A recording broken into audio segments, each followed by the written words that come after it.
Leitura diária da Bíblia. Venha ouvir a palavra do Senhor. A leitura da Bíblia ela deve ser diária, pois é o nosso alimento espiritual. Ali contém todas as direções do Senhor para as nossas vidas. Se precisamos de aumentar a nossa fé, ali tem uma porção desse alimento para nós. Se precisamos de uma orientação, ali também tem. Todo o manual da nossa vida está contida na Bíblia. Se você não consegue lê-la todos os dias, vamos ouvi-la então? Tenho feito esses vídeos para ajudar a mim e a você na sua caminhada com Deus. Se dedique, pratique, só assim seremos fortalecidos no Senhor. Vamos para a nossa oração? Pai, ouve a nossa oração e nos abençoa. Que possamos ser diligentes com a sua palavra para que possamos vivê-la. Dá-nos discernimentos, abre o nosso entendimento, que o seu Espírito Santo ministre o nosso coração com as suas verdades, em nome de Jesus. A palavra de hoje, Provérbios 17 e Atos 17. A playlist de todos os dias vai estar na descrição do vídeo. Eu te agradeceria muito se você puder compartilhar com alguém que esteja precisando ouvir a palavra do Senhor. Dá um like, isso ajuda o algoritmo do YouTube a indicar esse vídeo para mais pessoas. E se puder, deixa um amém ali nos comentários. Muito obrigada por sua ajuda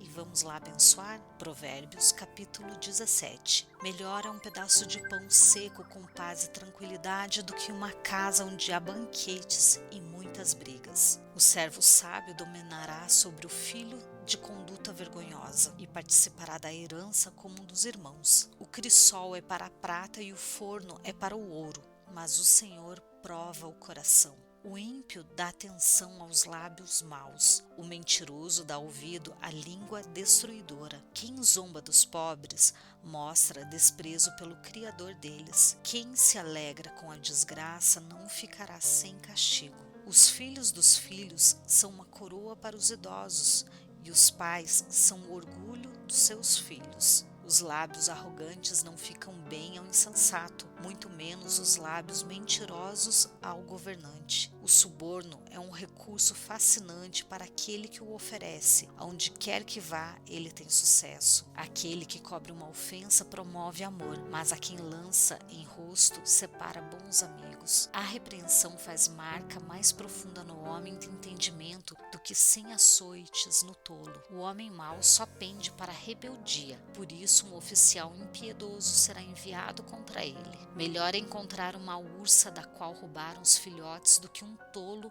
em sua insensatez. Quem retribui o mal com o mal jamais deixará de ter mal no seu lar. Começar uma discussão é como abrir brecha num dique, por isso resolva a questão antes que surja a contenda. Absolver o ímpio e condenar o justo são coisas que o Senhor odeia. De que serve o dinheiro na mão do tolo, já que ele não quer obter sabedoria? O amigo ama em todos os momentos, é um irmão na adversidade. O homem sem juízo, com um aperto de mãos, se compromete e se torna fiador do seu próximo. Quem ama a discussão, ama o pecado. Quem constrói portas altas está procurando a sua ruína. O homem de coração perverso não prospera e o de língua enganosa cai na desgraça. O filho tolo só dá tristeza e nenhuma alegria tem o pai do insensato. O coração bem disposto é remédio eficiente, mas o espírito oprimido resseca os ossos. O ímpio aceita às escondidas o suborno para desviar o curso da justiça. O homem de discernimento mantém sabedoria em vista, mas os olhos do tolo perambulam até os confins da terra. O filho tolo é a tristeza do seu pai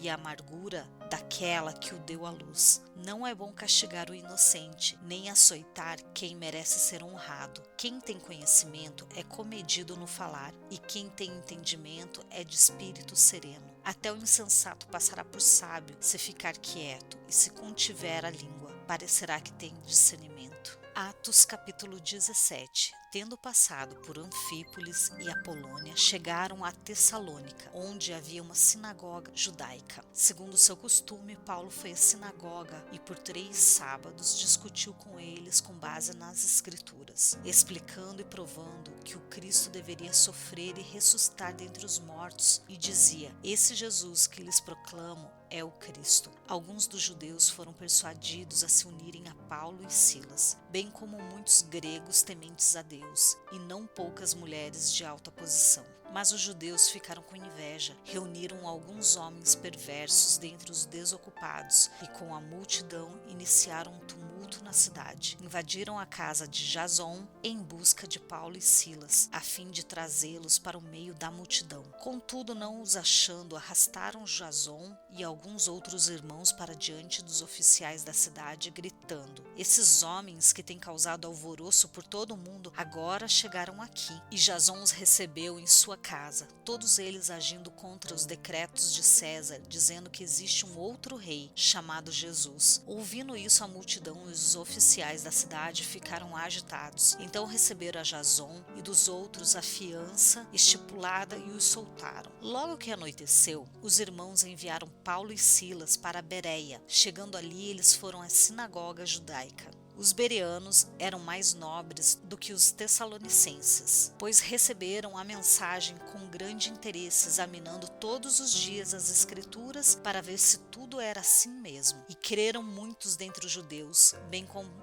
como dentre os gregos, um bom número de mulheres de elevada posição e não poucos homens. Quando os judeus de Tessalônica ficaram sabendo que Paulo estava pregando a palavra de Deus em Bereia, dirigiram-se também para lá, agitando e alvoroçando as multidões. Imediatamente os irmãos enviaram Paulo para o litoral, mas Silas e Timóteo permaneceram em Bereia. Os homens que foram com Paulo o levaram até Atenas, partindo depois com instruções para que Silas e Timóteo se juntassem a ele, tão logo fosse possível. Enquanto esperava por eles em Atenas, Paulo ficou profundamente indignado ao ver que a cidade estava cheia de ídolos. Por isso discutia na sinagoga com judeus e com gregos, tementes a Deus, bem como na praça principal todos os dias com aqueles que por ali se encontravam. Alguns filósofos epicureus e estoicos começaram a discutir com eles. Alguns perguntavam: "O que está tentando dizer esse tagarela?" Outros diziam: "Parece que ele está anunciando deuses estrangeiros", pois Paulo estava pregando as boas novas a respeito de Jesus e da ressurreição. Então o levaram a uma reunião do Areópago,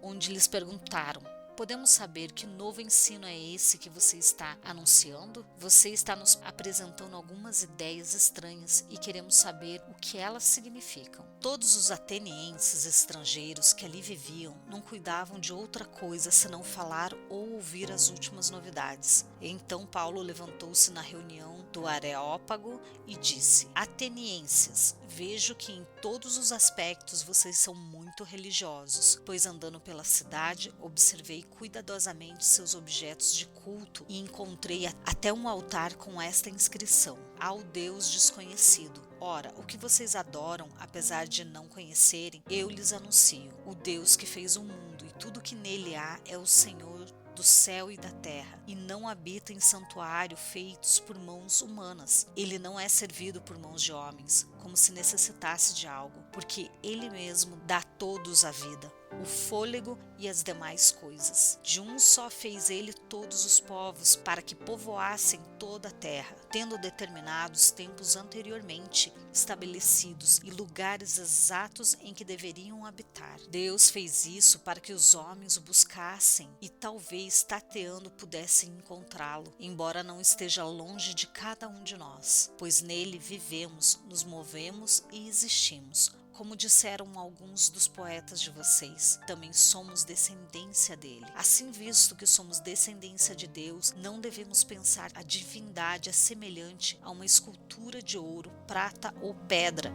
feita pela arte e a imaginação do homem. No passado, Deus não levou em conta essa ignorância, mas agora ordena que todos, em todo lugar, se arrependam, pois estabeleceu um dia em que há de julgar o mundo com a justiça, por meio do homem que designou, e deu provas disso a todos, ressuscitando-o dentre os mortos. Quando ouviram sobre a ressurreição dos mortos, alguns deles zombaram e outros disseram: "A esse respeito nós o ouviremos outra vez." Com isso, Paulo retirou-se do meio deles. Alguns homens juntaram-se a ele e creram. Entre eles estava Dionísio, membro Areópago, e também uma mulher chamada Damares, e outros com eles. E aqui terminamos mais um dia da leitura da Bíblia. Muito obrigada e vejo vocês amanhã. Tchau!